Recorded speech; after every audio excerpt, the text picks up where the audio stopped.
as well as by nature. For this driveling love was like a great natural that runs lolling up and down to hide his bauble in a hole. Stop there. Stop there. Thou desirest me to stop on my tail against the hair? Thou wouldst else have made thy tail long. Oh, thou art deceived. I would have made it short, for I was come to the whole depth of my tail and meant indeed to occupy the argument no further. Now here's goodly gear. A sail! A sail! Two! A shirt and a smock. Peter? My fan, Peter. Good Peter! To hide her face, for her fan's the fairer face. God you good Mario, gentlemen. God you good gentlewoman. Is it good eating? It's no less, I tell you, for the body hand of the dial is even now upon the prick of noon. Out upon you! What a man are you? One gentlewoman that God hath made himself to mar. By my troth, it is well said. For himself to mar, quoth he. Gentlemen, can any of you tell me where I may find the young Romeo? I can tell you, but young Romeo will be older when you have found him than he was when you sought him. I am the youngest of that name, for fault of a worse. You say well. Yea, is the worst well? Very well took. If faith, wisely, wisely. If you be he, sir, I desire some confidence with you. She will indict him to some supper. Abod, Soho! What hast thou found? No hair, sir, unless a hair, sir, in a Linton pie that is something stale and hoar ere it be spent. An old hair whore and an old hair whore is very good meat in Lent. But a hair that is whore is too much for a score when it whores ere it be spent. Romeo, will you come to your father's? We'll to dinner thither. I will follow you. Farewell, ancient lady! Farewell, lady! Lady!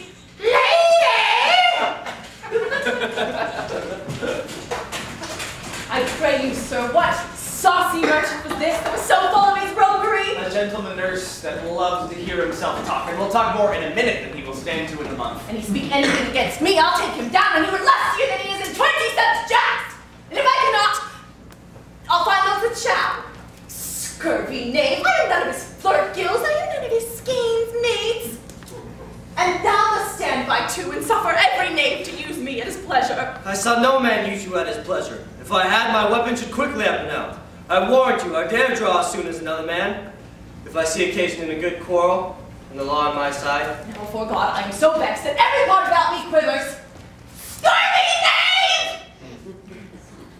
knave! Pray you, sir, a word. And as I told you, my young lady bid me inquire you out. What she bid me say, I will keep to myself. But first let me tell you, if you should lead her in a fool's paradise, as they say, truly it were a very gross kind of behavior, as they say. For the gentlewoman is young, and therefore, if you should deal double with her, truly it were an ill thing to be offered to any gentlewoman, and very weak dealing. Nurse, commend me to thy lady and mistress. I protest unto thee. With heart and in faith, I will tell her as much. Lord, she will be a joyful woman. What wilt thou tell her, nurse? Thou dost not mark me. I will tell her, sir, that you do protest, which, as I take it, is a very gentlemanlike offer. Bid her devise some means to come to shrift this afternoon, and there she shall, at Friar Lawrence's cell, be shrived and married. Here is for thy pains. No, truly, sir, not a penny. Go to, I say you shall. This afternoon, sir. Well, she shall be there. And stay, good nurse, behind the abbey wall. Within this hour my man shall be with thee, and bring thee cords made like a tackled stair, which to the high top gallant of my joy must be my convoy in the secret night. Farewell. Be trusty and up with thy pains. Farewell. Commend me to thy mistress. Now God in heaven bless thee. Hark you, sir. What sayst thou, my dear nurse? Is your man secret? Did you ne'er hear say two may keep counsel, putting one away? I warrant thee, my man is true as steel. Well, sir, my mistress is the sweetest lady. Lord, Lord, when 'twas a little prating thing. Oh, there is a nobleman in town, one Paris, who would fain lay nigh for board, but she, good soul, would as lief see a toad, a very toad, as see him. I anger her sometimes and tell her that Paris is the proper man. But I warrant you, when I say so, she looks as pale as any cloud in the versal world. Doth not Rosemary and Romeo both begin with a letter? Aye, nurse, what of that? Both of them are. Ah, mocker, that's the dog's name. Ours for the... No, I know it begins with some other letter, and she hath the prettiest sententious of it of you and Rosemary that it would do you good to hear it. Commend me to thy mistress. Aye, 1,000 times. Peter! Anon? Before in the face.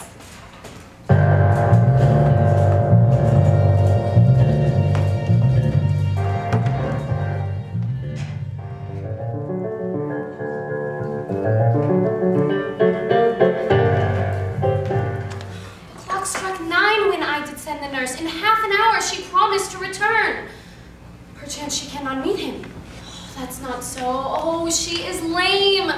Love's herald should be thoughts, which 10 times faster glides than the sun's beams, driving back shadows over luring hills. Therefore do little pinion doves draw love, and therefore hath the wind-swift Cupid wings.